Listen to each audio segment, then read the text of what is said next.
All right, ladies and gentlemen, welcome to episode 20. This is episode 20 of the SJP Files. I am your host, SJP, coming back to you with another beautiful episode of the SJP Files. Now, today, we're going to be talking about the NBA Power Rankings, as per usual, at the beginning of every week. Today is Tuesday, March 2nd. Tax season is right around the corner. Shout out to the people, spend some money, have some fun. I know this year, last basically year and a half has been terrible, but you're getting some money. For those of you who are working, for those of you who aren't working, I hope that, you find something else to not occupy your time, but, to get back on your feet. I very much hope that for everybody. But now, as for the show, I've been feeling a little, I don't know how to put it. I've been feeling basically a little drowned lately.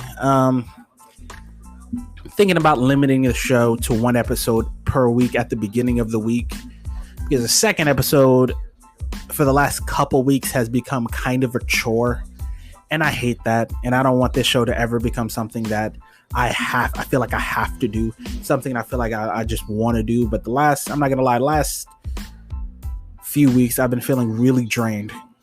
At the end of the week.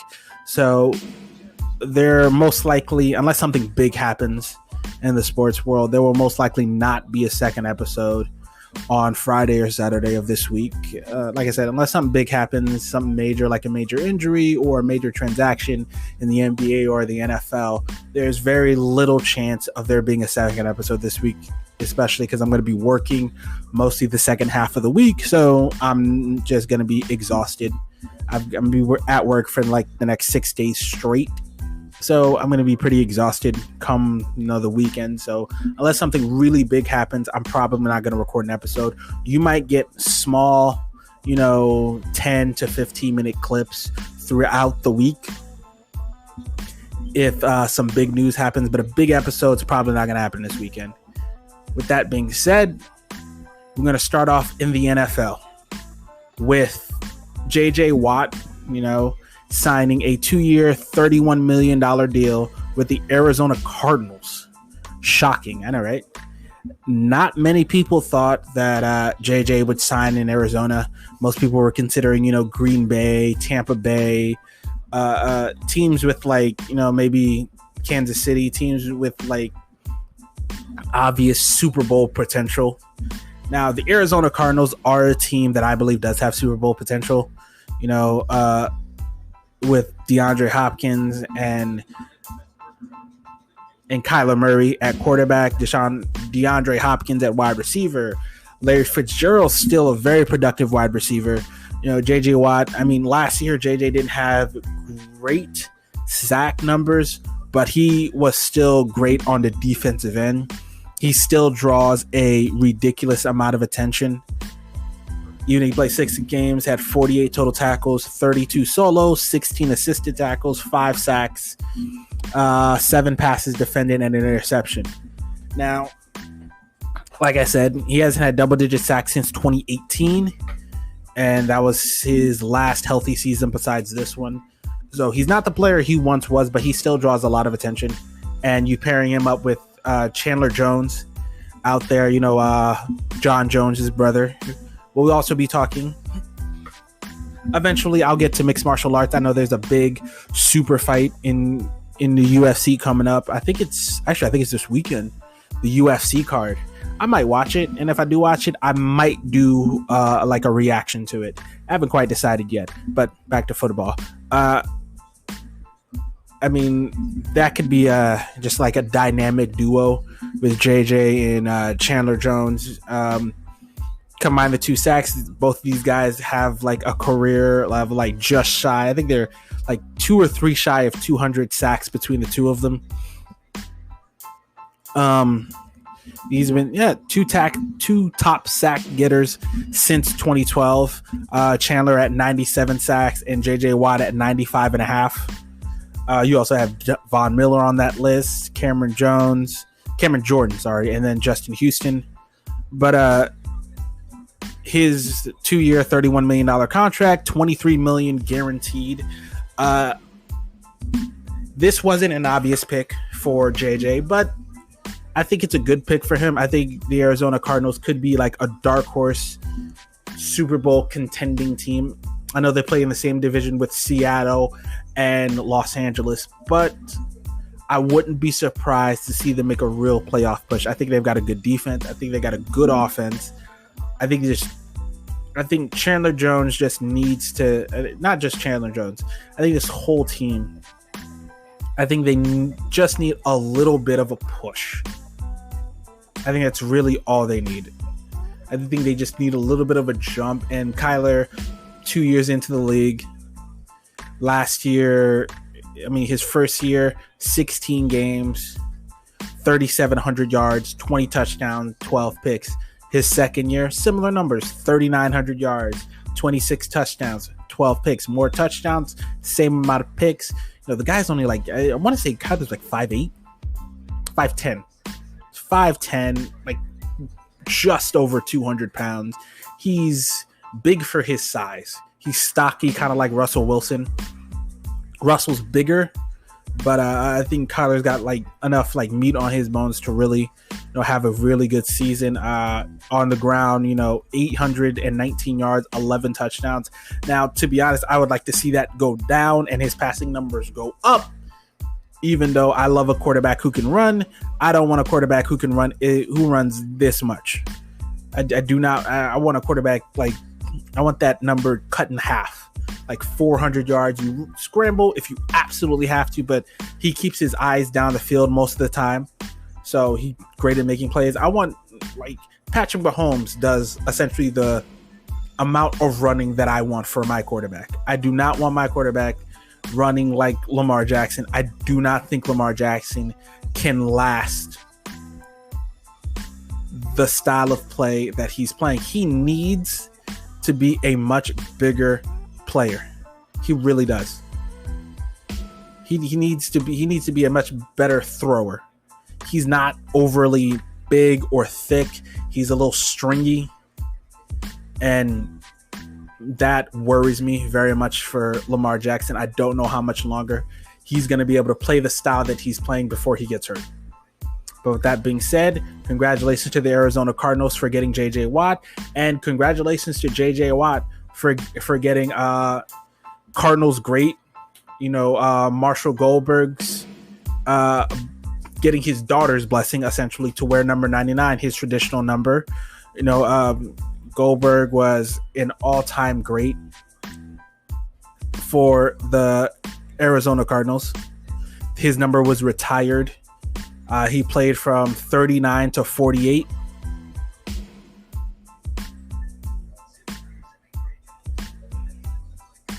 Sorry. I'm checking his stats right now. His number, I believe his number wasn't retired.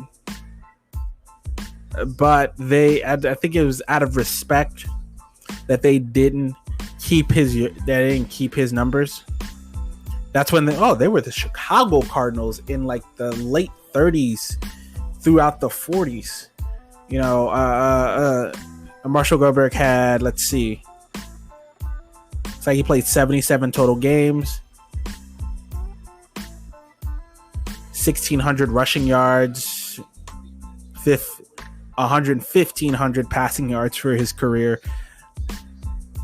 775 receiving yards, 800 kick return yards, 259 punt return yards. But yeah, great blessing from Marshall Goldberg to get JJ his, allowing him to wear his daughter, allowing him to wear her, to unretire basically her father's number in order to wear it in 2021 and beyond. I think that's great. That's amazing. In the final 3 seasons. Okay. It's great. Now, there've been a couple other issues in the NFL. One of them being the whole thing with Dak Prescott. Hold on. I also like to talk about the fact that the Washington Redskins are thinking about Sorry, not the Redskins or the Washington racial slurs, but the Washington football team. God, they could change if they change that to the Washington Football Club. I think that would be a great name. I think that's a great name for an NFL team, the Washington Football Club. I think it's an amazing name, right? Don't you guys think that's a great name? I think it's great. I think it's a beautiful name. Just like traditional football teams, traditional football clubs out in Europe. The Washington Football Club. I think that would be a great name. I think that should be like the permanent name. But with that being said, the Washington Football Club are looking like they're about to release. They're going to release. They're going to release Alex Smith this year. They're going to release Alex Smith, and he's going to step into the free agent market this year, which is crazy. Well, not crazy, but Alex has had very much a tough couple years after that horrific leg injury. Almost lost his leg and fought his way back into the NFL. Great show of perseverance, but it looks like the Washington football team are going to cut him. And if I was Alex, to be honest, I would consider retiring. He has absolutely nothing left to prove to anyone. So if I were him, I would consider retiring. There's Jimmy Garoppolo. Apparently, I heard this earlier this morning. Jimmy Garoppolo, the San Francisco 49ers have, contacted the Carolina Panthers about Teddy Bridgewater. And it just seems like the Arizona Cardinals do not have much faith in Jimmy G. And I can't blame them because Jimmy G hasn't been able to stay healthy. He just hasn't. He hasn't been able to stay healthy last couple of years. I mean, he played 6 games when he first got to San Francisco after the trade, and then got hurt in his rookie. And then in his first season, he blew out his knee, got hurt on a play he really shouldn't have gotten hurt on. He was scrambling, and for some reason, instead of just going out of bounds, he cut back inside and got himself hurt. Next season, he played 16 games. They were able got to the Super Bowl that year. This was last year. Yeah, they got to the Super Bowl. That's where they played the Kansas City Chiefs and lost in kind of embarrassing fashion. Very much embarrassing fashion. And then this year, couldn't stay healthy again. He only played 6 games. So he hasn't been able to stay healthy. They were kicking the tires on, bringing Tom Brady in last year. So you could tell that they're not enthusiastic about Jimmy G.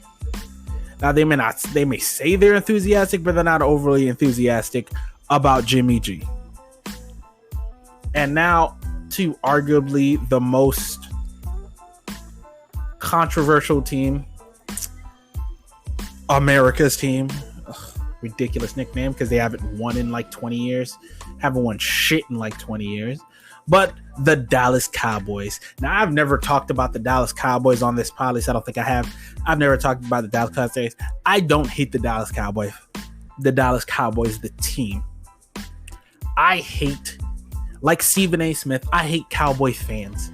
Because Cowboy fans act like us Patriot fans. The difference is we have 9 Super Bowl appearances and 6 championships in the last 20 years. And the Dallas Cowboys haven't won a play. I don't think Dallas Cowboys have won, I think, like 2 playoff games in the last 30 years. And Cowboy fans every single year will tell you, we going to win the Super Bowl. We going to the Super Bowl, right? We going to the Super Bowl, right? We going to the Super Bowl. We going to win this year. We're going to go 16-0. Then we go 3-0 in the playoffs. And we're going to go 19-0. We're going to win the Super Bowl. We're going to win the NFC East. NFC East is the worst division in professional football right now. They are fucking the Washington Redskins do not have a quarterback. The Philadelphia Eagles aren't sure they have a quarterback after trading Carson Wentz. They weren't high on Carson Wentz, and they traded him to Indianapolis, and now you've got Jalen Hurts, and it looks like they're going to draft another quarterback in the draft this year. Are you you have the New York Giants who have what's his name? Danny Fumbles out there.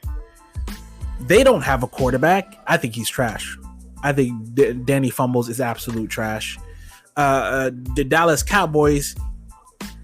The thing about the Dallas Cowboys thing, that the Dak Prescott with the Dallas Cowboys thing, is this is a deal that should have been done 3 years ago. Not 2 years ago, not a year ago. This is a deal that should have been done 3 years ago.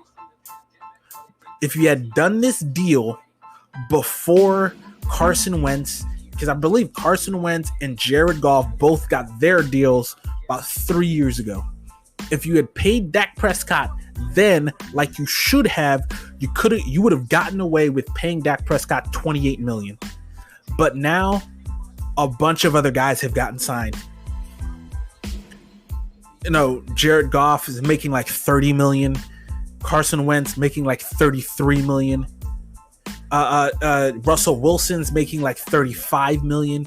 Deshaun Watson's making like $38 million. Patrick Mahomes is making $45 million. If you had paid him like you should have paid him 3 years ago, you'd have got away with $28 million. Now, 3 years later, if I'm Dak Prescott, if the contract doesn't start with at least a 3, there is no conversation to be had. If the per year average doesn't start with a 3, this conversation is over. If he's not making more than Carson Wentz, if I'm Dak Prescott, if I'm not making more than Carson Wentz, there's no need to have this conversation. This conversation is over until you come up to my level. Because the minimum is Carson Wentz. Because I believe Carson Wentz is making like $33 million a year. I think that's his per year average. If I'm Dak Prescott, I want minimum. I want what Carson Wentz is making, if not more than Russell Wilson is making. Because in the NFL, it's basically next guy up. The next guy gets paid more than the last guy. That's just how it is. And the Dallas Cowboys are not paying Dak Prescott $45 million. He's not getting more than Patrick Mahomes. And he's not getting more than Deshaun Watson, who I believe is making somewhere between like 38 and 40 billion, somewhere around there. So those two guys are your top. And the bottom is Carson Wentz. That's your bottom. If he's not making more than Wentz, then there's no conversation to be had. And it appears that the Cowboys want Dak Prescott to take a pay cut. Now, you are the quarterback of the Dallas Cowboys. Do you have any idea that the prestige that brings with it? Why don't you take a pay cut? Fuck that. I am so out. I'm completely out on players taking less money. You get paid as much as you can, as fast as you can. Same thing is about to happen to Lamar Jackson. The issue with Lamar is his play style makes giving him a huge contract risky. Dak Prescott's play style does not make that risky. Until this year, Dak Prescott hasn't gotten hurt. And this is one of those freak injuries too. That his broken leg, that's one of those freak injuries that just happens. But with Dak, the Dallas Cowboys keep saying how much they love him. They keep saying, Dak is our guy. Dak is our guy. We're going to pay Dak. Man, it's been 3 years, and I hear how much you love me. And if I'm Dak Prescott, I hear how much you love me, but I don't see how much you love me. You know how you show a professional athlete love? If you're a team, you pay them. That's how you show love. Don't talk about it. Be about it, Jerry. You need to pay this man. You should have paid him You should have paid him 3 years ago. I'm gonna keep harping on this point. You should have paid him 3 years ago. Now he's getting more and more expensive. He took a chance on himself, and it paid off. Now the question is, are you going to pay him the $35 million it's gonna take? $35 million a year it's gonna take to keep him, or Are you going to franchise him again, make him play another franchise season, and then become a free agent where somebody is going to pay him somewhere between 35 and 38 million a year? Because last year, the money was, from what I've heard, the money wasn't the issue. The years were the issue. And Dak Prescott's a very business savvy man, or he has a business savvy agent, to know that the NFL's television deal comes up in a couple years. And he wanted to align his contract with that. So instead of doing a 5-year deal, he wanted to do a 4-year deal. So he would be up for a new contract when the TV deal kicks in and the cap spikes, which is just good business on Dak Prescott's part. It's just good business on Dak Prescott's part. And the Dallas Cowboys wanted him to take a 5-year deal, and he wanted like a 4-year deal. And now I don't know if he wants the same. I don't know if that's shortened to like a 3-year deal, but all I know is you're going to have to pay him if you want to keep him. That's just the way it is, man. And it's a shame. It really is. It's a shame that the Dallas Cowboys, they talk about how much they love Dak Prescott, but they have yet to show how much they actually love Dak Prescott. And now you have, and let's not mention, and you also have other teams making similar mistakes with these guys. And I've heard on television people talking about, how well the Dallas Cowboys are trying to, they keep saying how much they love him, but they won't show it. And the entire issue with Russell Wilson in Seattle isn't exactly making the situation any better, because to be honest, it looks like Russell Wilson kind of wants out. Very much wants out of like he wants. I think Russell wants out of Seattle. And to be honest, I think this could be a great trade because I've heard, I watch a lot of sports talk, and I watch, First Things First. And, Nick Wright came up with a great trade. The Cowboys get Russell Wilson, who is, excuse me, hold on. Sorry about that. Ooh, had to sneeze. Sorry about that. Where was I? Yes. The Cowboys get Russell Wilson, who's already locked into his contract. And Russell wants a chance to kind of, spread his wings in an offense that's more tailored to what he does well. Instead of this Pete Carroll, I want to run on first down. I want to run on second down. I want to run on third down and then play great defense. Man, that old school way of thinking is not going to win a championship in today's game. You have to be able to throw the ball.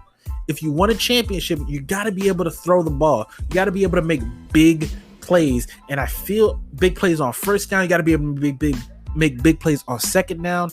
And the Seattle Seahawks, just Pete Carroll in particular, seems to be intent on running the football every down. Running on first, running on second. And if you're like third and long, give the ball to Russell and hope he makes a fucking miracle.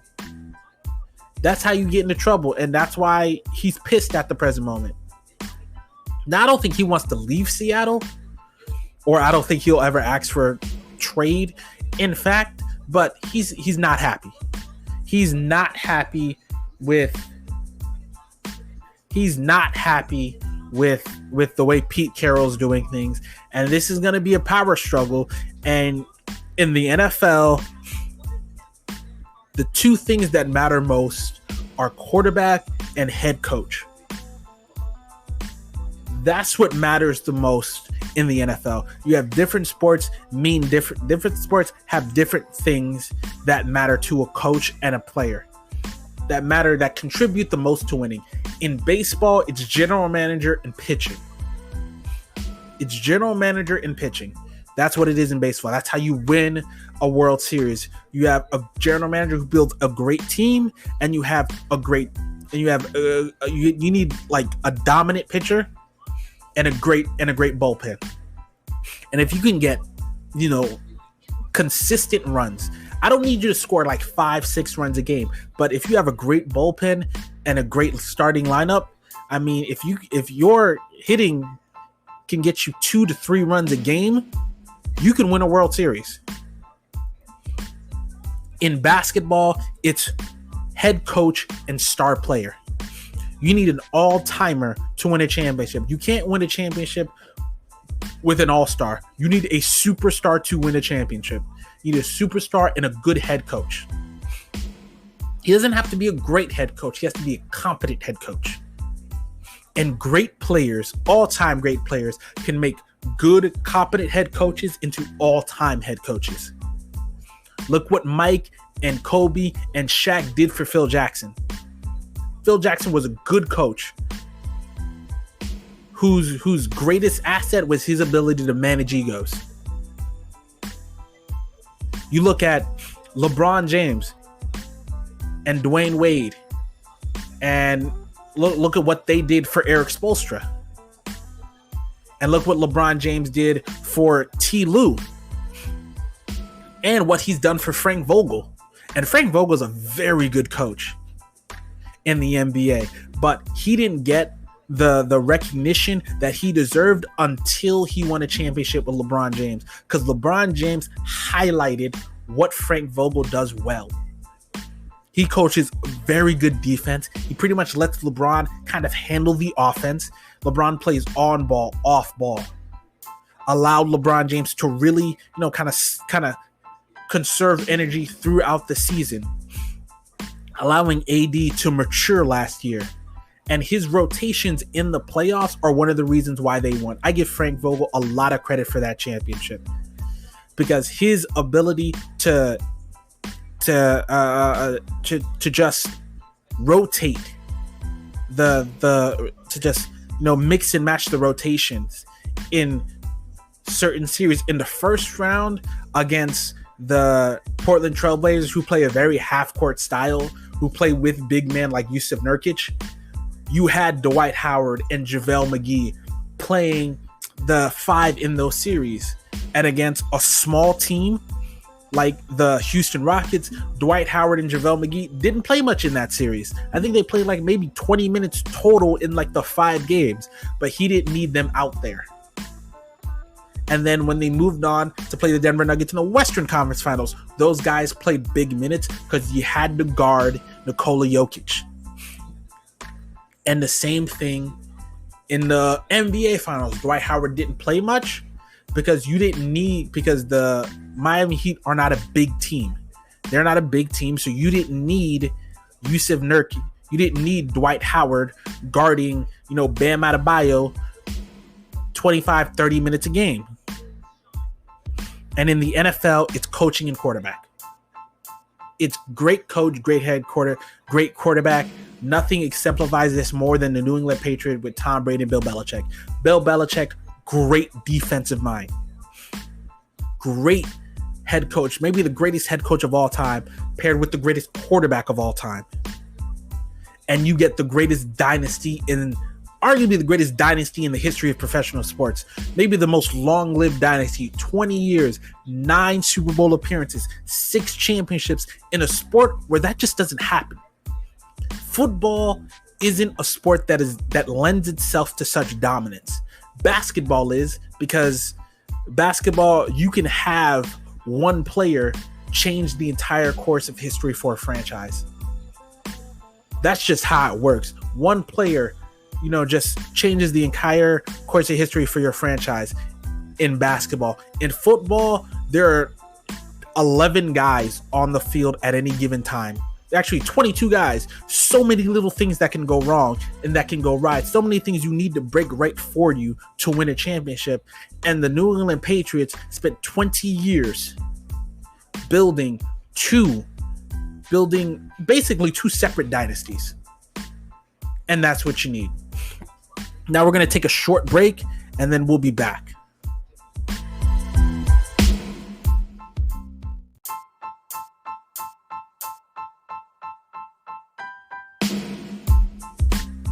All right, ladies and gentlemen, I'm back. Sorry about the short break, but I left off talking about, how coaching and quarterbacking is the key to winning in the NFL. And like I said, nothing exemplifies that more than the New England Patriots. Also, another up-and-coming dynasty, which another team exemplifies that, the Kansas City Chiefs. Andy Reid, great head coach, finally has the recognition of becoming maybe an all-time coach with an all-time great talent at quarterback in Patrick Mahomes, maybe the baby goat himself, Patty Mahomes. The problem with the whole Dallas, Seattle, Houston situation with Deshaun Watson, even the Houston situation with Deshaun Watson, the Houston Texans have they had a terrible head coach in Bill O'Brien who made Deshaun Watson's life harder instead of easier like a head coach is supposed to do. And the Seattle Seahawks refuse. They have this all-timer at quarterback in Russell Wilson, and they refuse to put the ball in his hands. They refuse to update the offense instead of doing this. Man, I don't get it. And if they have to choose between Pete Carroll and Russell Wilson, I don't know what they'll choose. In the NBA, it's very simple. If you got to choose between in the NBA, if you got to choose between your star player and your head coach, you choose the star player in the NFL. In the NBA. In the NBA, you choose the star player over the head coach. That's how it works in the NBA. In Major League Baseball, I am assuming if you had to choose between the general manager and the star pitcher, I would probably choose the general manager, honestly. I would probably choose the general manager because I think you could get a great bullpen and a great rotation without having an all-time great pitcher. I don't think you need an all-time great pitcher. I think you need a good pitcher who has a great season. I don't think you need an all-time great pitcher. So in the NFL, normally, if it was any other position, you choose the head coach without batting an eye. But in the NFL, finding a franchise quarterback is so hard to do that I don't know who I would choose in this situation. I really don't. And if Pete Carroll is not willing to adjust his offense to Russell Wilson, then I would choose Wilson over Carroll. I really would. I would choose Russell Wilson over Pete Carroll. But Russell Wilson and Pete Carroll, I think they've been butting heads for a couple of years now. And I heard this wild rumor that a couple years ago, the Seattle Seahawks were seriously considering drafting a quarterback. This is when Russell Wilson was probably like 20. He's 32 now. He was probably like 28 years old. So this would have been about 4 years ago. They were seriously considering drafting a quarterback with a prime Russell Wilson. That shows that this has been an issue for years now. And the Seattle Seahawks need to figure out a way to fix this. Because if they don't, they're going to lose Wilson. And it could be a decade plus before you find anyone nearly as good as he could possibly be. So I hope they don't fuck this up. I really hope the Seattle Seahawks don't fuck this up. Because if you play your cards right, you might be able to get another Super Bowl or two out of Wilson before he retires. But if you fuck this up and you end up having to trade him because he's so unhappy, it could be 20 years before you even sniff a Super Bowl. Hell, before you even sniff the playoffs. The Cleveland Browns have been trash for like 4 or 5 decades. And they finally have a competent quarterback in Baker Mayfield. They finally got a competent guy in Baker Mayfield. And they're doing everything they can to win now. When you got a competent guy, man, you got to play. You got to pay him. You got to pay him. And you got to do what it takes to make him happy. I'm sorry. That's just how it is. Now, ladies and gentlemen, that is it for the NFL. And now we're going to move on to my favorite sport. We're going to move on to professional basketball. Now, I'm going to go over the standings right now. After the standings, we'll do the Kia MVP ladder, and then we'll do the defensive ladder, and then we'll do a couple games, and then we'll get to the power rankings. So, the Eastern Conference standings, Philly still at number 1, a half game up on the Brooklyn Nets, who are 9-1 in their last 10. That's what I'm talking about. Their defense still worries the hell out of me, but their offense is clicking on all cylinders. The Milwaukee Bucks have won 5 straight. The New York Knicks have won 3 straight, 7 out of 10. The Miami Heat have won 6 straight, 7 out of 10. The Miami Heat, finally, they're healthy. It looks like most, if not everyone, is back from this whole COVID stretch that they had.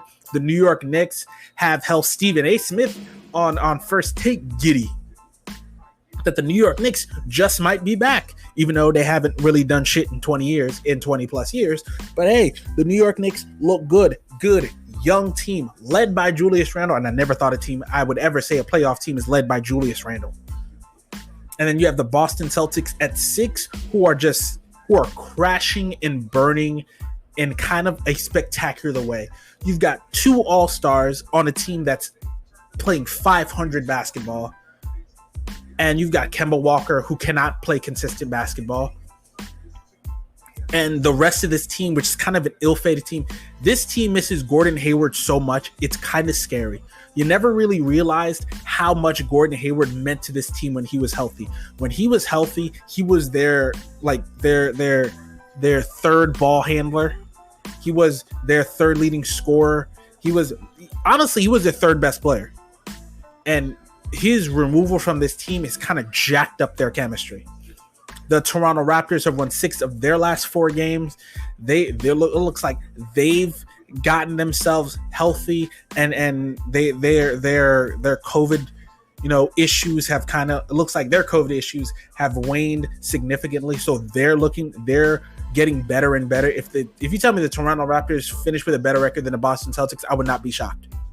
Wouldn't be shocked. If you tell me the Boston Celtics are going to be in like the play-in tournament, I wouldn't be shocked because they haven't had a lot of injuries. They haven't been hit with a lot of COVID. They're just not playing well. And then you have 8, one of my favorite teams in the league to watch, the Charlotte Hornets, led by Gordon Hayward and LaMelo Ball. I'm going to talk about LaMelo Ball later. The Indiana Pacers, actually not later, in a minute. The Indiana Pacers at 9 and the Chicago Bulls at 10. The Pacers have lost 4 straight. The Bulls have lost 2 straight. The Bulls are still playing good basketball. They're just a young, inexperienced team that they're still finding their way. The Atlanta Hawks just fired their head coach. Nate McMillan's taking over. Wow, I know, right? It's crazy. They're 14-20. They started the season off well, but they just kind of just been burning. They've just been rolling downhill and just crashing all season long. The Orlando Magic riddled with injuries. The Detroit Pistons are just trash. The Cleveland Cavaliers, I don't think they're riddled with injuries. I just thought they also, I believe, came back down to earth. The Washington Wizards, looks like they're getting healthy. They're 7-3 in their last 10 games. They're a team I was very disappointed in, but I think they're getting better as the season goes on. You have the Utah Jazz at number 1 in the Western Conference. Lakers back up to number 2, 3 games back of the Jazz. The Clippers, 3.5 games back, half game back of the Lakers. You have the Phoenix Suns, who are 4th. The Portland Trailblazers, who are 5th. The San Antonio Spurs, who are 6th, who are playing great basketball right now. The Jazz are 7-3 in their last 10. The Lakers 5-5. They've won their last 2 after losing 4 straight. The Clippers are 6-4 in their last 10. They just lost like an embarrassing game to the Milwaukee Bucks, and I'll talk about that game. And I'll get to that game in a minute. The Phoenix Suns are 8-2 in their last 10. They've won 2 straight.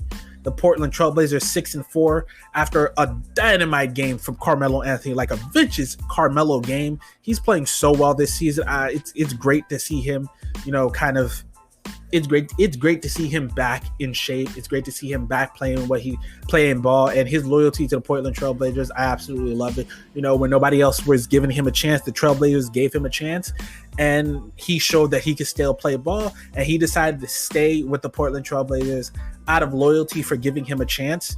And I'm completely cool with that.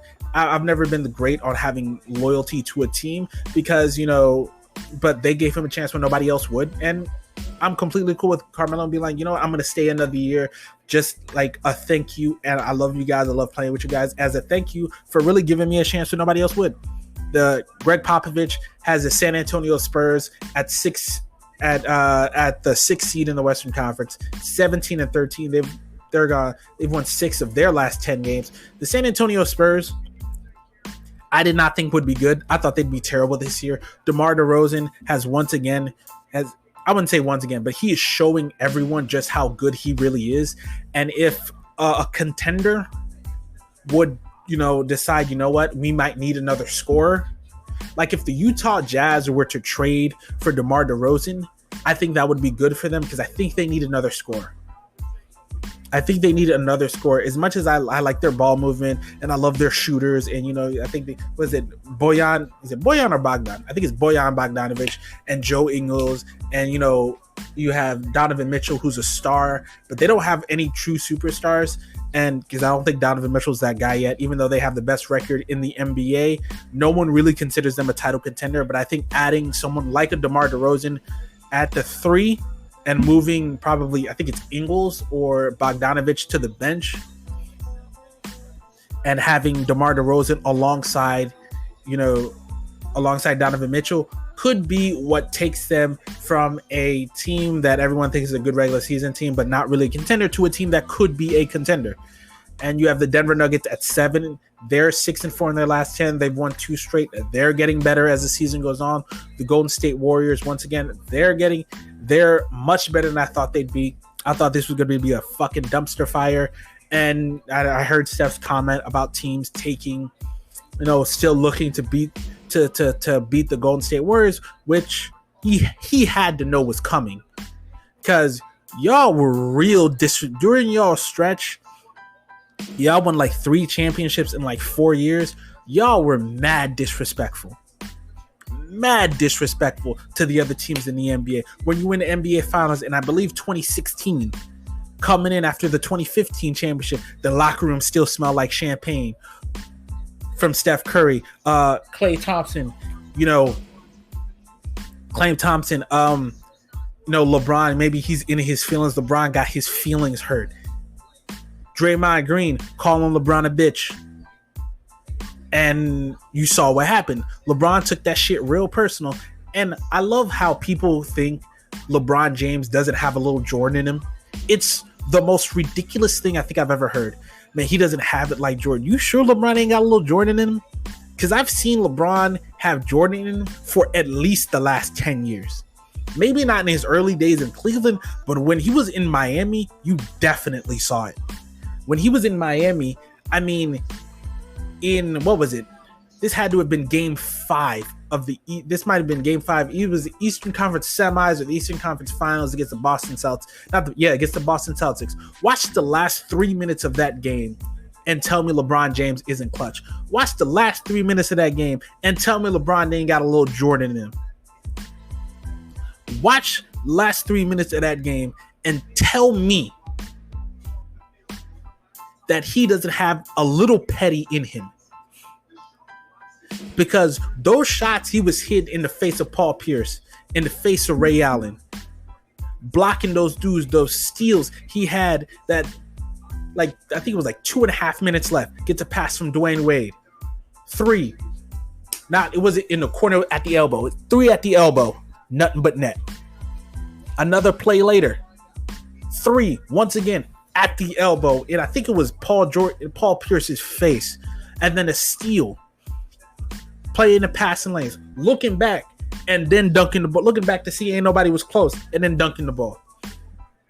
You can't tell me that these dudes don't play that type of ball. You can't tell me he doesn't have that in him. You can't tell me he's not clutch. When I have seen him be clutch time and time and time again, it's so mad disrespectful. He's the most disrespected player of all time. It's wild. people consider him not to be clutch, despite the fact that you look at his clutch time stats last 5 minutes of a game with a score 5 points, score within like 5 points. He has, I think the only player who has a better field goal percentage than him is Michael Jordan. Well, he's not a clutch player. He's got more playoff game winners than any player in NBA history. He's got more than Kobe and LeBron. He's got more than Kobe and Michael combined. They have 4. LeBron's got 5. He has 1 in his first playoff series this would have been probably 2006 against the Washington Wizards. He's got another one against the Orlando Magic in Game 2 of the Eastern Conference Finals. He has another one against the Indiana Pacers in the first round, and I want to say 2018. He's got another one against I think he's got 2 against the Toronto Raptors in the same playoffs in like the Eastern Conference Finals, Eastern Conference semis, where he sweeps them. The man has 5 game winners in the playoffs, and he's not clutch. The man's the greatest Game 7 performer in the history of professional basketball. No one even comes close. And he's not clutch. Draymond Green calls him a bitch, and then he proceeds to have the greatest 3-game stretch in the history of professional basketball. Klay Thompson says he's in his feelings. LeBron hears it at the press conference, laughs it off, and then proceeds to score 82 points in the next 2 games. And he doesn't have a little Jordan in him? He's not petty like that? LeBron James is not as overtly petty as Jordan. There was a moment where he was overtly petty like Jordan, where he blocks Steph Curry in the lane and just starts talking shit to him. He's more passively aggressively petty, which is why people don't think he's petty. He's petty. He may not be as petty as Jordan, but he's got some Jordan in him. And the fact that no one else sees that, it's a shame. When LeBron James retires, he will get the respect he deserves, because we'll realize when there are 4 different teams, when you have a stretch where 5 different teams, 5 different NBA final pairings, where it's maybe it's the let's say it's the New Orleans Pelicans and the Boston Celtics, and then the next year it's the Utah Jazz and the Chicago Bulls, or the next year it's the Brooklyn Nets and the Phoenix Suns. The people are going to realize that the level of dominance we're seeing from LeBron James isn't something that's commonplace in the NBA. Dynasties are commonplace, but this level of dominance from a single player just isn't. Jordan went 6 for 7. Jordan won 6 championships in 7 attempts. He won in 91, 92, and 93. He was retired 94, came back in 95 after the All-Star break, was good enough to drop 55 in the Garden 5 games in, and got beat by the Orlando Magic in, I believe, the second round of the playoffs. Came back the next year. That was the year he was wearing 45. Came back the next year, won a championship in 96, 97, 98. The Spurs won in 99. So that's 6 for 7. LeBron James went to 8 straight NBA finals with 2 different teams. He's been to 10 finals overall. If LeBron James comes to your team, you're winning a champion. You're going to the finals multiple times, and you're winning at least 1 championship. 5 trips to Cleveland, 1 ring. 4 trips with Miami, 2 rings. 1 trip with LA, and a ring. Can people stop denying the man's greatness? That's all I want to know. Can people stop denying the man greatness? We have the Dallas Mavericks at number 9. They're 8-2 in their last 10. They've won 2 straight. It looks like Kristaps Porzingis is healthy. Luka looks like he's finally in shape. The Memphis Grizzlies are at 10. They're 5-5 in their last 10 games. They're 15-15 in the regular season. It looks like they're kind of getting healthy. I'm not surprised. The New Orleans Pelicans are playing really well. I think they've won 8 of their last, I want to say 15 games.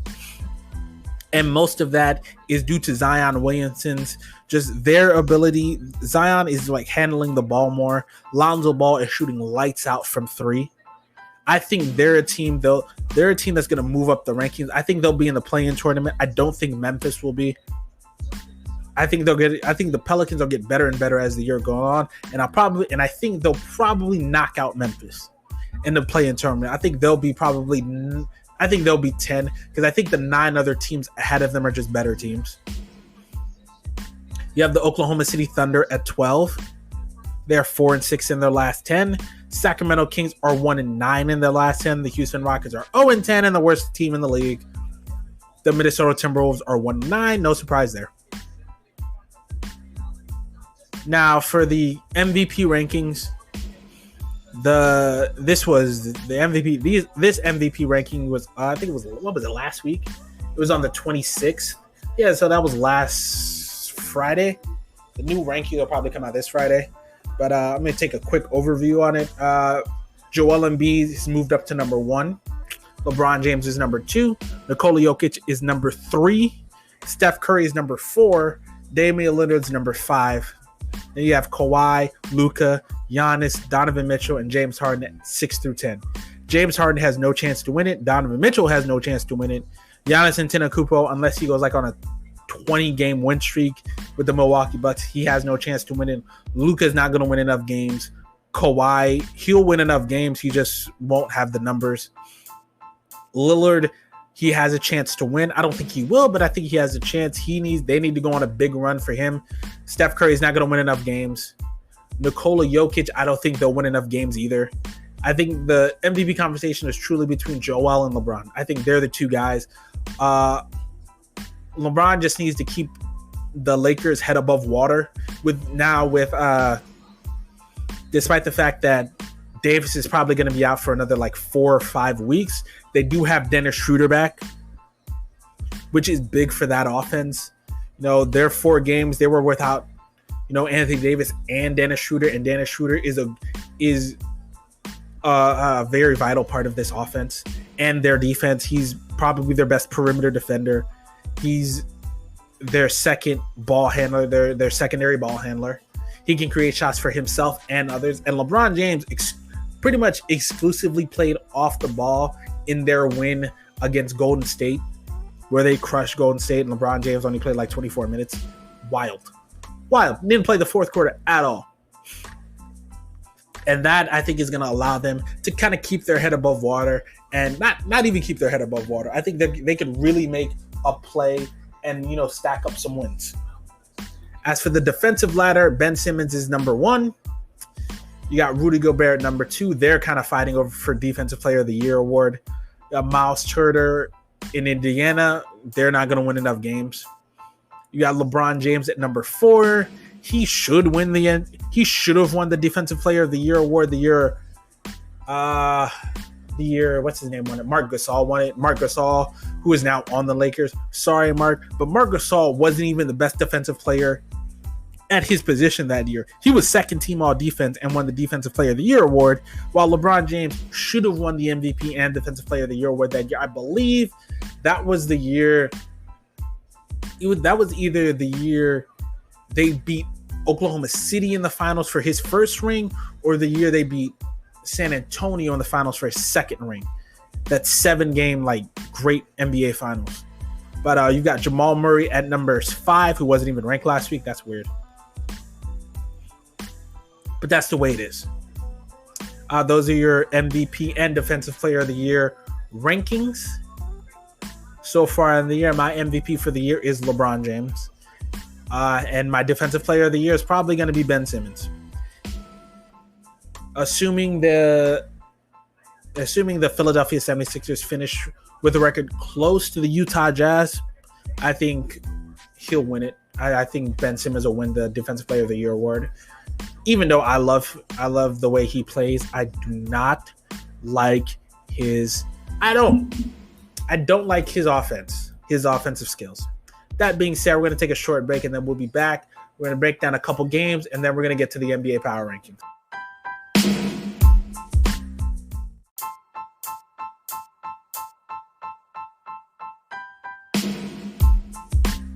And now, finally, we're back. And today, these are the type of episodes that I love doing. Full of energy. That's why, most likely, like I said earlier in the episode, this is one of the reasons I'm sticking to probably doing a 1 week a show episode unless something big happens. But right now, I just feel better doing this once a week because it's just more energy right now. Now, a couple games happened over the weekend that I want to talk about. You had the New York Knicks versus Detroit Pistons. This isn't about the Detroit Pistons because I could give, with the exception of like Sadiq Bey and like maybe Jeremy Grant, I could give a flying fuck about the Detroit Pistons. The team that I actually care about is the New York Knicks, who are playing fantastic basketball right now. Fantastic ball. They're 18-17. I mean, when was the last time the Knicks were over 500? They've won 3 straight. They've won 7 of their last 10 games. Over the last stretch, they just beat the Detroit Pistons. They've hit some impressive games. And, you know, they've got some impressive games coming up. They've got the San Antonio Spurs coming up today. Well, tonight, actually. On Thursday, they've got the Detroit Pistons again. Detroit Pistons don't matter. Detroit Pistons don't matter. Kick up to February. Like I said, they just beat the Detroit Pistons. They beat the Indiana Pacers. They crushed the Sacramento Kings. They did lose a close game to the Golden State Warriors. They beat the Minnesota Timberwolves in a close game. Lost to the Orlando Magic in kind of a blowout. Beat the Atlanta Hawks. Beat the Houston Rockets. Beat the Washington Wizards. And then they lost a close game to the Miami. And the Miami Heat are a good team. They got hit with a couple injuries, but they're a good team. They lost essentially 2 close games to the Miami Heat. Beat the Portland Trailblazers. Beat the Chicago Bulls. Lost to the Chicago Bulls. And that's kind of their February schedule. But they've been playing fantastic basketball. Absolute fantastic basketball. I mean, Julius Randle, RJ Barrett, Emmanuel Quickley, Derrick Rose, all been playing good ball as of late. Julius Randle, first-time All-Star, averaging 23 points, 11 rebounds, and 5 assists. Over his last 5 games, 25 points, 28 points, 21 points, 25 points, 25 points, 8 rebounds, 10 rebounds, 14 rebounds, 10 rebounds again, 14 rebounds, 6 assists, 6 assists, 4 assists, 7 assists, 4 assists, 2 steals, 4 steals, 1 steal, a block. Yo, shooting percentage, 56, 54, 50. He had a bad 38% field goal percentage, which is one of the reasons they lost that game. But 50%. Yo, Julius Randle has, without question, matured as a player. This is his 7th season. He's 6 years in. This is year 7 for him. He's 26 years old. He's entering his prime. I think he's going to be a great player moving forward. A potential all-star year in and year out moving forward. I won't say great because great has too big of a connotation, but he's going to be a potential all-star every year going forward, especially in the Eastern Conference where there aren't a lot of big men. He's going to have all-star numbers every single year. And if the Knicks do well, I would not be surprised to see him as a potential all-star starter in the Eastern Conference. You have RJ Barrett, who himself, he's got a lot more of the, this is his second year. He's gotten a lot more of the playmaking opportunities this year. He's averaging 17 points, 6 rebounds, 3 assists. I mean, last year he was averaging only 14 points. His field goal percentage has gone up. His 3-point percentage has gone up, not by much, but by a noticeable amount. His free throw percentage has gone up significantly. He's playing better on ball and off ball. He's playing better defense. He's playing especially better on the offensive end. He himself is maturing. He's not at the Zion Williamson, Ja Morant level. Nowhere near that level, and he might never be that level, but he's going to be a good player going forward, maybe even a potential all-star going forward. And then, of course, Emmanuel Quickley having a very good season, very good rookie season. The 12 points, 2 rebounds, 2 assists, playing behind Derrick Rose. Now, this is one of those things I would have preferred if Emmanuel Quickley was starting and Derrick Rose was coming off the bench, but I don't mind because Derrick Rose has made it perfectly clear he has no problem kind of, shepherding on the next generation of players. And as much as I rag on him for that MVP that he won that should have gone to LeBron James, LeBron should have won 5 straight, but that's neither here nor there. That's not his fault. That's the writer's fault for being too much in their feelings about LeBron going to Miami. To hell with them. And Derrick Rose, and it's a shame because he's probably going to be the only MVP to never make the Hall of Fame, and that sucks. He was just derailed by injuries. But I really like his play this season with the New York Knicks. The Knicks won this game, 109-90, just destroyed the Detroit Pistons basically from start to finish. Next, we had the Lakers snapped their 4-game losing streak with the return of one Dennis Schroeder. He only had 12 points, 6 rebounds, 3 assists, but still, man, he only played 25 minutes. Kentavious Caldwell-Pope played 22 minutes. Marcus Gasol played 16. Markieff Morris played 24, and LeBron James played 24 minutes. When was the last time LeBron James played 24 minutes? They were up by like 40 at halftime. They were up so big that LeBron James didn't play the entire third quarter and didn't play in the fourth quarter, period. Like I said earlier, they destroyed the Golden State Warriors, and Steph was right. Steph was right. Steph or Draymond, I can't remember who said it, but they were both right. Y'all were hee-heeing and kikiing and shimmying and acting mad disrespectful during your run. And now that you're falling from grace, a lot of teams remember that. Especially some of the older guys remember that, and they're taking it out on you now. So suck it up and deal with it. That's all you got to do. You got to suck it up and deal with it, because it may not be fair, but it's what happens. You guys were like embarrassing teams for years, and now teams are taking it upon themselves to embarrass you. It sucks, but that's just the way the NBA is from time to time. Next, now this is a game I actually really wanted to talk about. The Los Angeles Clippers and the Milwaukee Bucks. Oh my God. Another fantastic, playoff-esque performance from the Los Angeles Clippers, especially from Playoff P.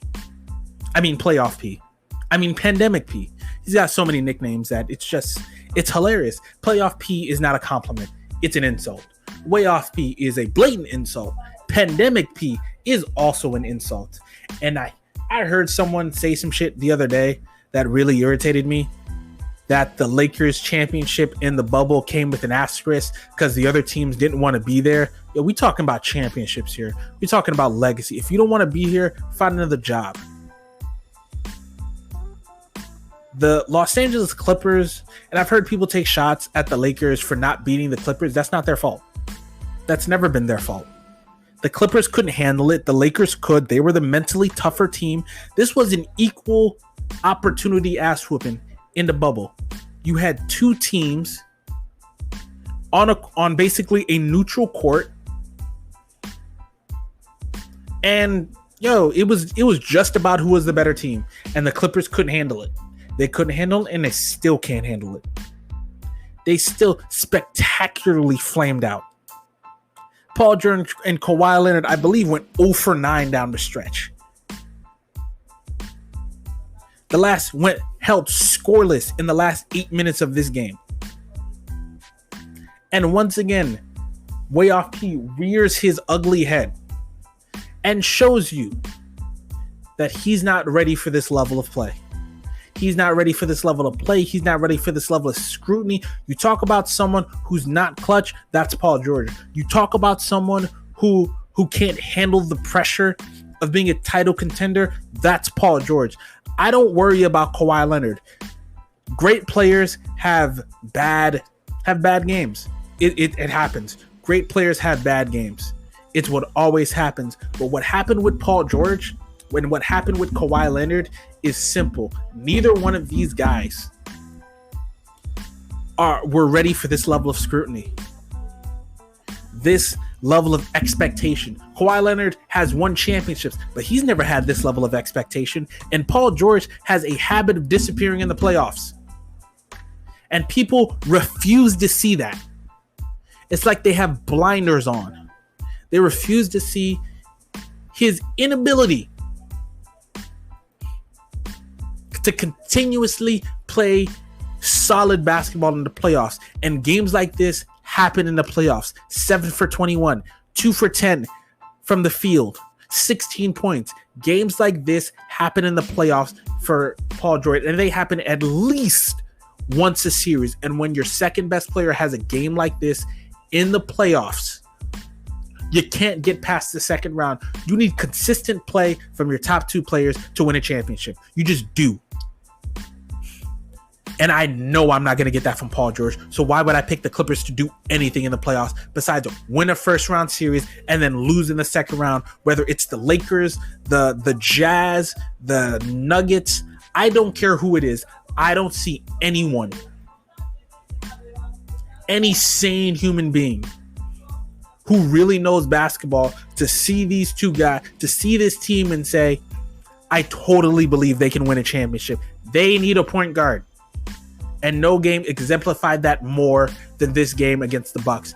They need a point guard, a true point guard, a true playmaking point guard. You know the guy who might be perfect for this team? Lonzo Ball. I think Lonzo could be absolutely fantastic for them. Without question, I think he could be fantastic for them. I think he's a solid playmaker, a great passer, a very good shooter right now. He's fixed his jump shot. It's fantastic right now. He's the type of point guard that they need, a playmaking point guard who could play defense and shoot. He may not be able to create shots for himself, but you've got two of the best offensive players in the league. So you don't need him to create shots for himself. You need him to create shots for them. And they refuse to get that. Lou Williams is a great playmaker for himself. Patrick Beverley, great defender, bad playmaker. Reggie Jackson, same thing. Create shots for himself, does not create shots for other people. Now the Milwaukee Bucks in this game, Giannis Antetokounmpo put on a show at the end of the game. The last 8 minutes, he took over that game, and they played a style down the stretch where they moved the ball. They got Giannis out in space. There was a play where they swung the ball around, and Giannis basically took off from the free throw line to dunk it. Gathered and just glided across the rim for a dunk. Hit a three-pointer in the corner. If that can be a consistent shot for him, he's going to be a fantastically devastating player. But that's the thing. With Jrue Holiday, getting healthier, I don't think they're a title contender either, because I don't think they can get past Brooklyn. They just don't have enough firepower. And their defense isn't good enough to give those guys problems enough, because I think Dante DiVincenzo is a good defender, but not good enough to give James Harden any real issues. DJ Augustin is a good defender, but not good enough to give Kyrie Irving any real problems. Jrue Holiday is a good enough defender to give one of those guys a problem. But if you put Jrue Holiday on Harden, Kyrie's going to go off. You put Jrue Holiday on Kyrie, Harden's going to go off. Middleton is a good defender, but not good enough to guard KD. And I don't want Giannis guarding KD because KD's going to put Giannis through the ringer, and you need Giannis on offense. So as well as they played this game, and as well as I like them, they're not going to win a championship if I'm Giannis, inside out. You work inside out. Get you a post game. Work on your post game, and then move out slowly the way Anthony Davis did. He's matured so much, but he still needs time to expand his offensive game.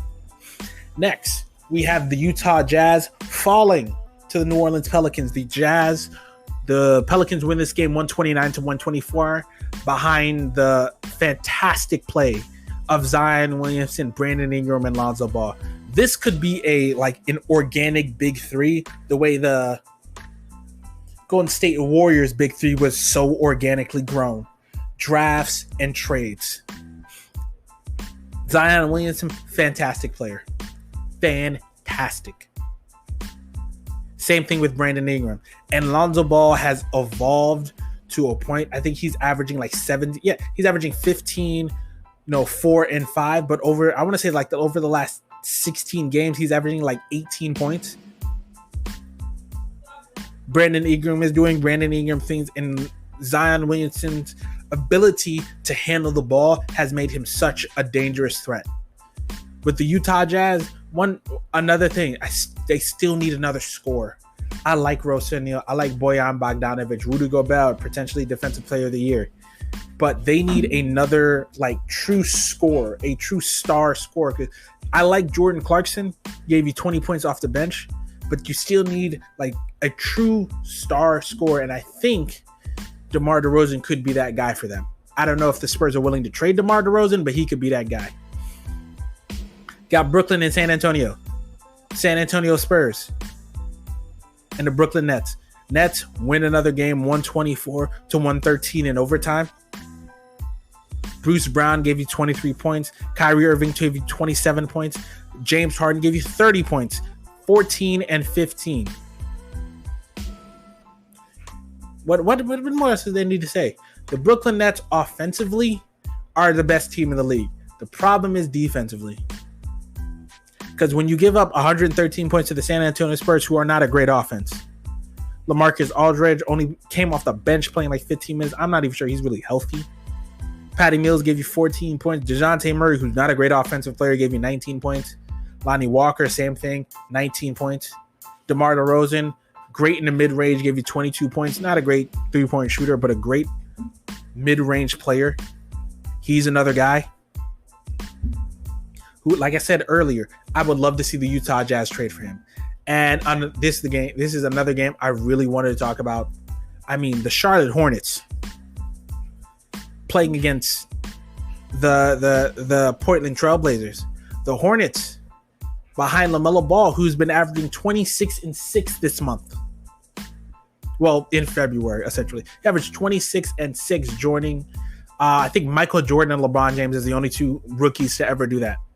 He had 30 points, 8 rebounds, 8 points, 6 rebounds, 8 assists in this game. Went 5 for 7 from 3, 10 for 18 from the field. You had Terry Rozier gave you 20 points. Malik Monk gave you 19 points off the bench. Devontae Graham and Gordon Hayward and Corey Zeller didn't play this game, but Cody Martin, PJ Washington, Bismack Biyombo all played. But this team was led by LaMelo Ball, and even though he was minus 18 on the floor, he still played incredibly well. And you got a vintage Carmelo Anthony game from Melo. Gave you 29 points, 10 for 19 from the field, 6 for 10 from 3. Damian Lillard gave you 23 points. Gary Trent Jr. gave you 17 points. Robert Covington gave you 21 points. And they are playing so well without CJ McCollum. Without CJ McCollum, they're playing. Imagine when CJ comes back, because when he was balling, they were on an all-star trajectory. He was on an all-star trajectory. And if he hadn't gotten hurt, he probably makes the all-star team this year. It would have been probably him or Devin Booker who would have replaced Anthony Davis. It would have been a fight between those two. That being said, let's get to the NBA Power Rankings. Plus minus players of the week. Chris Paul, plus 77 in 4 games. Daniel House Jr., minus 99. Goddamn.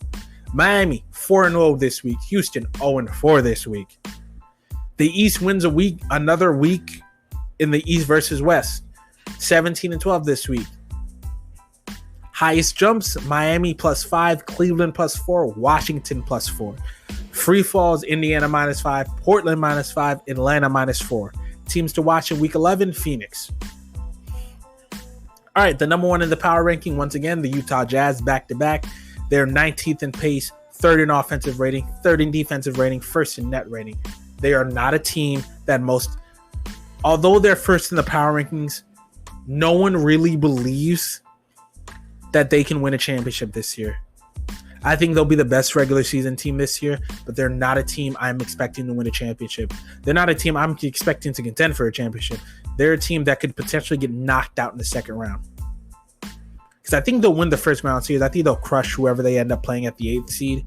But the way the 4-5 matchup is right now, the 4-5 matchup is Phoenix or Portland. I think Phoenix could beat Utah, and I think Portland could be. I think a fully healthy Portland Trailblazers team could beat Utah, and I think Chris Paul has enough experience to lead the Phoenix Suns past Utah themselves, because the Utah Jazz don't have a lot of experience.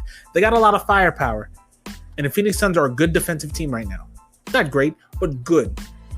Good enough to give the Utah Jazz problems. Number 2, the Brooklyn Nets. Back-to-back weeks at number 2. They're 8th in pace, 2nd in offensive rating, 26th in defensive rating, and 7th in net rating. Their offense is the best in the league right now. Although the rating doesn't show it, but their offense is the best in the league right now. The problem is their defense. You cannot win a championship. At least it really hasn't been done since, I want to say 2001. Has a championship team won a championship without being a top 15 defense in the regular season? I think that was the 01 Lakers who had just come off a championship. Yeah, that was either the 01 or 02 Lakers, I forget which one, who had just come off a championship. They were 19th in defense, but when the playoffs came around, they were the best defense. They were one of like the 5 best defensive teams in the league, behind Shaq and Kobe Bryant. Kobe Bryant, great perimeter defender. Shaq, great rim defender. So that's my initial issue with the Nets. I'm so happy to see them up this high in the power rankings, though. Even with Kevin Durant not playing right now. And Kevin Durant's going to miss the All-Star game, so he's going to be out like another 3 or 4 weeks. Maybe. But Kevin Durant not playing, Kyrie Irving still missing some games, and they're still stacking up wins. Like I said, 9-1 in their last 10 games. I would not be surprised to see them finish with the best record in the Eastern Conference. 3rd, the Los Angeles Lakers. 23rd in pace, 18th in offensive rating, number 1 in defensive rating, 5th in net rating. They hit a bit of a slide. They lost 4 games. They've won their last 2, but they lost 4 games. They're only 5-6 against the top 5 teams, top 8 teams in the Western Conference. Tuesday, tonight, actually, is going to be their first, shot at the new look Phoenix Suns. Chris Paul's Phoenix Suns. Chris Paul and LeBron James have been friends for a very long time. I think they would love to play each other in the Eastern Conference Finals, and I think they've got a real chance at it. Because Chris Paul right now has Chris Paul and Donovan Mitchell have the Phoenix Suns at the 4th ranking. Lakers are 2nd, Clippers are 3rd. So if the playoffs were to start today, the only chance they would have to meet would be in the Eastern Conference Finals, which means the Suns would have to beat the Trailblazers, the Jazz, the Lakers would have to beat the Nuggets, and I think they can do that, and the Clippers, and either the Clippers or the Spurs. And if the Clippers meet the Spurs, that is not a series that's going to be easy to win. But the Los Angeles Lakers, best defense in the league. Still the best defense in the league. And defense wins championships. And when Anthony Davis comes back, that offensive rating is going to jump back up to the top 15, so they'll be fine in the playoffs. I'm not worried about the Los Angeles Lakers. I'm not worried about LeBron James playing an exorbitant amount of minutes. Until you show me that LeBron James, until you show me that Father Time has taken a significant chip off of his game, I have no interest in hearing this nonsense. The Phoenix Suns, once again at number 4, the top 4 essentially stay the top 4. The Phoenix Suns, 29th in pace, 8th in offensive rating, 4th in defensive rating, 3rd in net rating. To be honest, not a surprise team for me. I kind of saw this coming. If you remember my Western Conference breakdown, I thought the Phoenix Suns with Chris Paul could definitely move in to the top 4 or 5 of the Western Conference, and that's where they are right now. 4th in the West, one of the 10 best offenses, one of the 5 best defenses.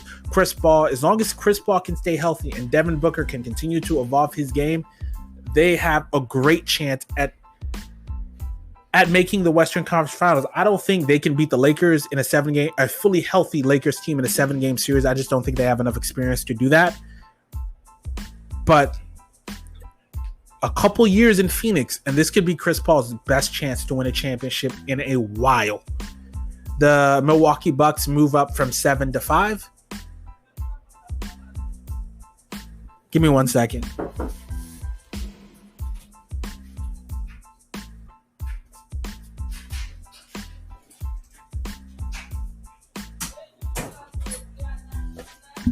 Sorry about that. Was slightly interrupted. Where was I? The Milwaukee Bucks, like I said, another team. They ended their 10-5 in February. Congratulations to them. Once again, not a true title contender. They're 6th in pace, 1st in offensive rating, 11th in defensive rating, 2nd in net rating. I know that sounds like a bunch of impressive numbers, but they are not a true title contender because they don't have the superstar player that has the offensive game that they need to win a championship. Giannis is a true superstar, but his offensive game is not evolved enough to win a championship right now. He's a more evolved version of Ben Simmons. He can shoot. He's not a great shooter. He's not even a good shooter. He's slightly below average shooter. But if his offensive game evolves to the point where he can hit a consistent jump shot, then he'll have a chance to win a championship. If not, he cannot be the number one on the offensive end in crunch time. In crunch time, he needs a true superstar scorer. I think Chris Paul would have been perfect on this team. The 6th, the Los Angeles Clippers. I've already said my piece about the Clippers. They're 25. They're 25 in pace, 4th in offensive rating, 15th in defensive rating, 4th in net rating. That sounds like championship numbers. Problem is, they have a second superstar. They have 2 superstars who right now seems like they can't handle the pressure of being a consensus title contender. When Kawhi Leonard won in Toronto, nobody thought that they could actually beat a full-strength Golden State Warriors team, and they didn't. Kevin Durant didn't play most of that series, and when he did play, he was giving him the business and then popped his Achilles. And then Klay Thompson, it was still a close series until Klay Thompson blew out his ACL. So if those 2 things don't happen, they don't win that series. Kawhi doesn't win a championship, and everyone last year isn't, hugging his nuts with the he's a cyborg from the future sent to ruin everyone's future. Get the fuck out of my face with that bullshit. He wasn't that dude then. He's not that dude now. At 7, you have the Philadelphia 76ers, who hit a bit of a rough patch. He went like 5 for 23 in the mid-range. Joel Embiid went 5 for 23 in the mid-range over the last 4 games. He was shooting 56%. Like I said, his mid-range game was on God mode in the first couple, he had difficult shot on Hall of Fame and at the first half of the season. And he's definitely cooled off a bit. But the Philadelphia 76ers, 7th in pace, 14th in offensive rating, 6th in defensive rating, 8th in net rating. They're a talented team. They are a talented team, and with Tobias Harris and Joel Embiid and Ben Simmons, if those 3 guys can stay healthy, can stay consistent, they might have a chance to come out the Eastern Conference.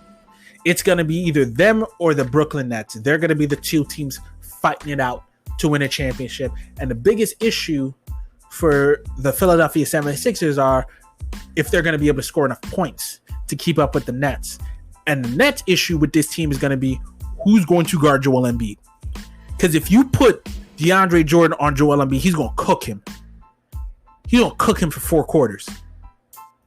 With that being said, we're going to take a quick break, and then we'll be back with number 8 in the power rankings.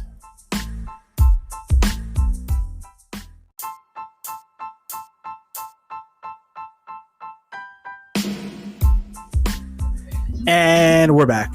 After my little break, we're coming up on like a 2-hour show. Jesus Christ. It's been a while since I've done a show this long. Where was I? Yes, Denver Nuggets. Number 8 on the NBA Power Rankings. Up from number 9, 28th in pace, 5th in offensive rating, 17th in defensive rating, 6th in net rating. Good God. They're playing better, even though they had like this botch late game situation. Like, was it Jermichael Green? Two bad fouls in the final seconds of a game, and then this botched 3-on-1 against the Washington Wizards, where I think they're down one. It's a 3-on-1 fast break. Jamal Murray, Michael Porter Jr., and I think it was Gary Trent Jr. Not Gary Trent Jr. I don't know who the hell it was. All I know is it's 3 guys. Instead of attacking the basket, Murray stops at the 3-point line. Instead of cutting to the basket, Michael Porter Jr. just hides in the corner, and then the third guy is at the elbow, and then the defense catches up. Murray passes it to the other guy whose name escapes me right now, and he throws up a shot. And instead of, going up by 1, they missed a shot, and then they lose. This was just poor defense. Not poor defense. This was good defense, terrible offense. Terrible transition offense by all three parties. All 3 players, just horrendous transition offense. It was such a horrendous botch. It's kind of crazy how 3 guys can all screw up a play so badly. You talk about missing the clutch gene. All 3 of these guys missed it. All 3 of these guys went into like cardiac arrest for a second. They all just stopped moving. It's the most spectacularly horrendous thing you've ever seen if you're a basketball fan. It's terrible offense. Horrendous offense. Now, with that loss, they're now 6-9 in the clutch. Jesus Christ. They're not. I thought they would be a title contender this year. They're not. They're not a title contender right now. As well as Nikola Jokic is playing, Jamal Murray's game hasn't taken the leap most of us thought it would. And now you're like, what are they now? Now you're 7th in the league. They're getting better, but they're not better than this. Well, they might be better than the San Antonio Spurs, but they're not playing better than the Spurs right now. They're not playing better than the Trailblazers. They're not better than the Suns. They might be better than the Clippers, but if Jamal Murray balls out like that in the playoffs again, cooking Kawhi or Paul George, whoever's guarding him, and they still have no interior defense, so I still think they could kill him. They can't beat the Lakers. They might beat the Jazz, but they're not winning a championship this year. There's just too many good teams in the Western Conference that I don't think they can get through. Golden State Warriors up from 11 to 9. Golden State Warriors 2nd in pace, 21st in offensive rating, 5th in defensive rating, 1st in net rating. Here's the most underrated thing about the Golden State Warriors. They have, since Steve Kerr, actually since the days of Mark Jackson, they have always been a good defensive team. Their defense doesn't get the same pomp and circumstances and the same, not pomp and circumstances, it doesn't get the same recognition that their offensive game has always gotten, but they have always been among the top 10 in defense every single year they won a championship. Steve Kerr, playing with Michael Jordan in the Chicago Bulls during their heyday, knows how substantial defense is to winning championships. And although their offense gets all the shine, their defense is what carried them to those championships. But with that being said, the Warriors championship window is done. They're done. They're absolutely done. Between Steph Curry, Draymond Green, and Klay Thompson's not going to be playing this year. Klay Thompson's already in his 30s. Steph Curry's 32, 11 years in the league. He's averaging 30 points, 5 rebounds, 6 assists this season. That's great. Draymond Green averaging 5.6 rebounds, 9 assists this season. Also great. Draymond Green can't shoot. Klay Thompson will probably, even with that knee injury, will probably never be the same on defense ever again. He's a great shooter, so his shot will still be the same, but I don't think he'll ever be the same defender again. Steph Curry's never been a great defender. He's okay defender, but he's never been a great defender. Still the best shooter in NBA history. But I honestly believe that their championship window is done with this team currently as constructed. Because although I like the way Kelly Oubre plays, I don't trust him in the playoffs. I can't stand Andrew Wiggins. James Wiseman is too young to be that contributor. I don't trust Kent Bazemore. I don't trust Marquise Chris. So I think they're done. I think for them to win as currently constructed, they need a major overhaul to win a championship right now. And it's going to be a while after 2 injuries, essentially. It's going to be a while before Klay Thompson makes a full recovery for this team. With that being said, back to the power rankings. San Antonio Spurs stay at number 10, 10th in offensive rating, 10th in pace, 22nd in offensive rating, 9th in defensive rating, 16th in net rating. Good God. The Greg Popovich doing another great coaching job in San Antonio. This San Antonio team is not incredibly talented. They're not. They don't, they've got LaMarcus Aldridge, who's on his lax legs. DeMar DeRozan, who I was sleeping on this year, I'm not going to lie. Rudy Gay, who's not who he used to be. Trey Lyles. Enough said. Patty Mills, great shooter, very good defender. DeJounte Murray, great defender, great one-on-one defender, not great offensively. You got Lonnie Walker. You got a lot of guys on this team who are young, who haven't really evolved yet, and you have a lot of veterans who are kind of past their prime, and you got one veteran who's still in his prime, but his game is not as impactful as it once was because of his inability to shoot the 3 on a consistent basis. And Dallas Mavericks at number 11, they're 16-16. They're up from 13th. They're 18th in pace, 12th in offensive rating, 25th in defensive rating, 19th in net rating. The Mavs are 7-2 over the last 3.5 weeks, with Luka averaging 32 points on an effective field goal percentage of 61%. It looks like Kristaps Porzingis is getting healthy. He scored 11 points in post-ups against the Brooklyn Nets. Kristaps Porzingis is not a great post player, but he showed the vulnerability in the Nets when the Nets are going to have to play. To get out of the East, they're going to have to, assuming Philadelphia doesn't melt down, they're going to have to get through Joel Embiid, who is 2 or 3 tiers ahead of Kristaps Porzingis. And if you get to the NBA Finals, you're going to have to get through the Los Angeles Lakers. Or maybe even if the Lakers aren't healthy and you have to deal with the Phoenix Suns, DeAndre Ayton is no slouch in the post either. So he's going to have a big game against you. Rudy Gobert for the Utah Jazz, even though I don't think they'll make it that far. He's not a great post player, but he could give DeAndre Jordan some problems in the paint.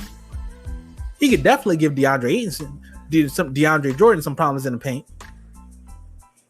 So if I'm the Brooklyn Nets, 3 teams I do not want to see in the playoffs.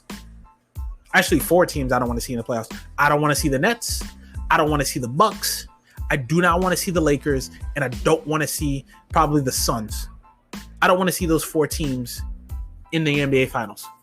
I don't want to see, the Nets. I don't want to see the Sixers with Joel Embiid or the Bucks with Giannis Antetokounmpo. I do not want to see the Lakers with Anthony Davis and LeBron James, who are both 2 very good post players. I think Anthony Davis would crush DeAndre Jordan, play him off the floor. Same thing with Joel Embiid. He would play DeAndre Ayton off the floor. So if I'm the Nets, I don't want to see either of those guys. The Miami Heat, up from 17 to number 12. They're 10-3 over their last 13 games. 24th in pace, 24th in offensive rating, 7th in defensive rating, first in 22nd in net rating. They're 500 for the first time since they were 4-4. With Jimmy Butler back, they're playing so much better. And yeah, like I said, with Jimmy Butler back and their team just getting healthier from all the COVID stuff, they're kind of showing the team that I thought they would be earlier in the season. I thought they'd be much higher, but they're getting healthier kind of at the right time. And I would not be shocked to see them move ahead of the Knicks. To be honest, I wouldn't be shocked to see them move ahead of the Bucks the way that they're playing. The Portland Trailblazers are down from 8 to 13. They're 20th in pace, 7th in offensive rating, 28th in defensive rating, 1st in net rating, which is surprising because I always thought they were a good defensive team. Not a great defensive team, but a good defensive team. But they over a 6-game winning streak, and they've lost like 4 straight until they beat Charlotte last night.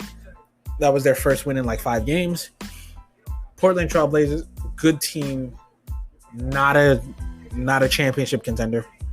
Although they always play well in the regular season, they're going to give teams some problems in the postseason, but they've got no real chance to win a championship. You got the Toronto Raptors at 14, who are also getting healthy at the right time. You got the Boston Celtics at 15. I know they stayed 15, but they're kind of free falling. My God. The Boston Celtics are, and I know the Boston Celtics ownership said Brad Stevens isn't on the hot seat. He's on the hot seat.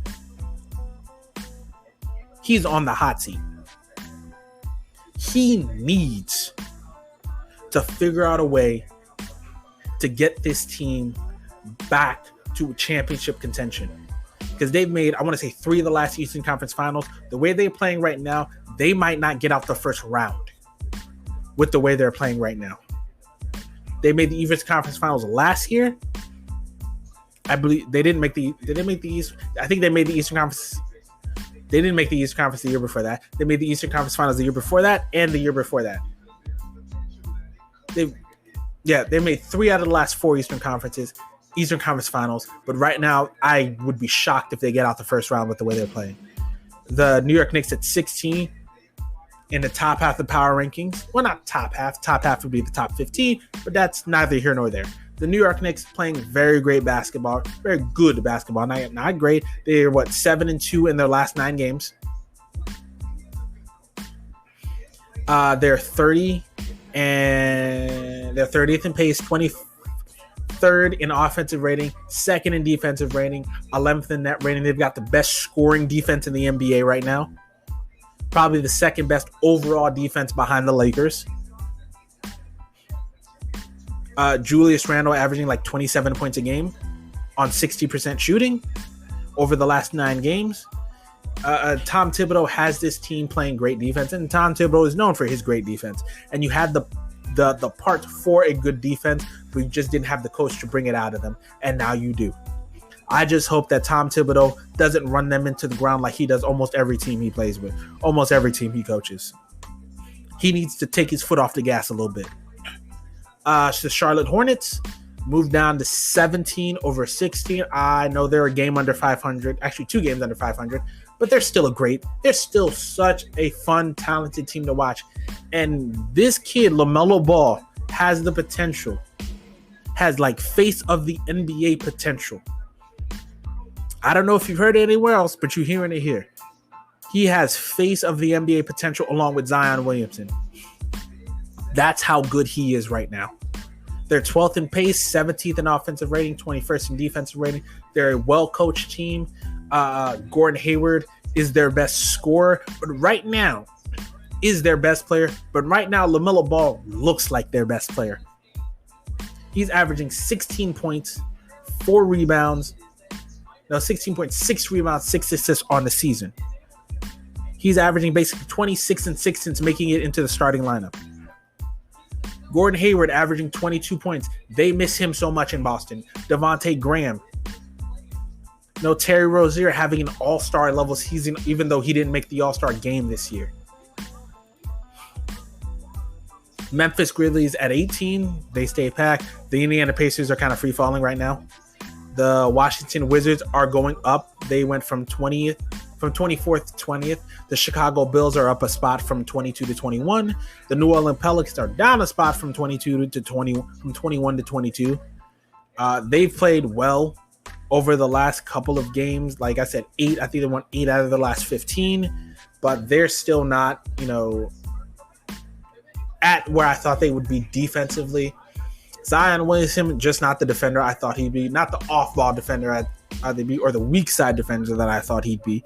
They're 29th in offensive rating, which is shocking considering the fact that Stan Van Gundy is a good defensive coach, Lonzo Ball is a good defender, and Brandon Ingram's a good defender, and Eric Bledsoe's a good defender. You got the Oklahoma City Thunder, who are up from 25 to 23. The Atlanta Hawks, who just fired their head coach, are down from 20 to 24. The Orlando Magic, who have been marred by injuries even after a 4-1 stretch with the return of Michael Carter-Williams, they're down from 23 to 25. The Cleveland Cavaliers are up from 30 to 26 after their big win against the Philadelphia 76ers. The Sacramento Kings are down from 26 to 27. So disappointed this season. I thought they'd be hovering around 500, especially with that big contract that De'Aaron Fox just got. I thought he would be, eager to prove himself this year, and they're just not doing it. This is a poorly constructed team. I think you could, to be honest, I think they should blow this thing up. They're rebuilding essentially, but they need to blow this thing up and start with and just build around, because I'm trying to trade Harrison Barnes, keep De'Aaron Fox, keep Tyrese Halliburton, trade Buddy Hield, get rid of Marvin Bagley, get rid of Hassan Whiteside. I'm trying to keep Fox and Halliburton, get rid of everybody else, and start from scratch. That would be my advice to the Sacramento Kings. The Detroit Pistons are 28th. Terrible. Worst team in the Eastern Conference. The Houston Rockets are down from 27th to 29th after a great stretch. After them trading James Harden to Brooklyn, they've definitely come back down to earth. Apparently, Victor Oladipo has made it abundantly clear that he will not re-sign in Houston, so I would not be surprised to see him traded either this season or this offseason. Minnesota at 30, down from 29, the worst team in the league. And ladies and gentlemen, those are your Week 11 NBA Power Rankings. We are now basically about 1 hour and 40 minutes into the show, roughly speaking. And this was like I said, this is the type of show I want. I want a show where I'm hyped, I'm energized, and I can keep talking for like almost 2 hours and not really have to take a breath or stop or do this or do that and like kind of pick myself up. So like I said, unless something like big happens, I'm most likely going to keep this more of a weekly show now for like the first week. I'm going to see how I feel by the end of this week. If I have the energy to do another episode, a good episode at the end of the week, then I will do one. But as of right now, it's going to be a weekly show, essentially. Not a 2 times a week, but just one show a week. That's what I feel comfortable with right now. Thank you very much for listening to the SJP Files. Like I said, pass the show along to your friends. Let them listen to this episode, because I think this episode is an episode where you very much kind of get a feel for what I want this show to be. Thank you very much for listening. Like I said, thank you for listening. Shout out. See you next week.